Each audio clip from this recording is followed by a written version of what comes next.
જયંદીપ organ donation foundation Surat દ્વારા 24મું અંગદાન કરવામાં આવ્યું હતું। સોચિત્રા પરિવારે અંગોનું દાન કરી 5 લોકોને જીવનદાન આપ્યું છે। મોટા વરાછા પાસે સાયકલ ચલાવતી વેળાએ સામાન્ય અકસ્માતમાં બેલેન્સ ગુમાવી પડી જવાથી દર્દીને માથાના ભાગે ગંભીર ઈજા થતા તેઓને એમ્બ્યુલન્સ મારફતે નજીકની પીપી સવાણી હોસ્પિટલ સુરત ખાતે બેભાન અવસ્થામાં પહોંચાડ્યા હતા, જ્યાં દર્દીને બ્રેન ડેડ જાહેર કરવામાં આવ્યા હતા। દર્દીનું બ્રેન ડેડ જાહેર કરતા દર્દીનું અંગદાન થઈ શકે તેમ હોય તે માટે ડોક્ટર હિતેશ ચિત્રોડા અને ડોક્ટર જિગ્નેશ ગેંગડિયાએ જીવનદીપ ઓર્ગન ડોનેશન ફાઉન્ડેશન ટ્રસ્ટનો સંપર્ક કર્યો હતો।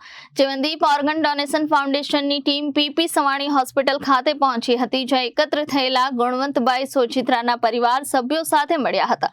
ગુણવંતભાઈના દીકરા રીતેશભાઈ, મોટા જમાઈ દિનેશભાઈ, નાના જમાઈ પિયુષભાઈ અને ભત્રીજા નરેશભાઈ અંગદાન શા માટે કરવું જોઈએ તે માટે તેમની સાથે વિસ્તૃતમાં ચર્ચાઓ થઈ હતી। ગુણવંતભાઈના પરિવારજનોએ અંગદાન માટેની તૈયારી બતાવી, કારણ કે એમના પરિવારમાં સને 2016માં દાદા દાદીના નામે સવજીભાઈ લક્ષ્મણભાઈ સોચિત્રા અને જમનાબેન સવજીભાઈ સોચિત્રાનું જીવતા જગત્યું ધામધૂમથી કરીને ઉમદા વિચાર પરિવાર અને સ્નેહીજનોમાં સ્થાપ્યો હતો અને દેહદાનનો સંકલ્પ કર્યો હતો। સોચિત્રા પરિવારે આવા સુંદર વિચારને સમય ન બગાડતા જીવનદીપ ઓર્ગન ડોનેશન ફાઉન્ડેશન ટ્રસ્ટની ટીમ સાથે ગુણવંતભાઈના અંગોનું અંગદાન કરવાની સહમતિ આવી હતી।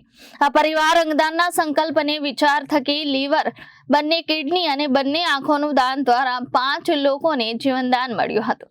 સુરત ખાતે લીવર, અમદાવાદ ખાતે બંને કિડની તેમજ બંને ચક્ષુનું દાન લોક ટ્રસ્ટી ચક્ષુ બેંક ડોક્ટર પ્રફુલ સિરોયા દ્વારા સ્વીકારવામાં આવ્યું હતું।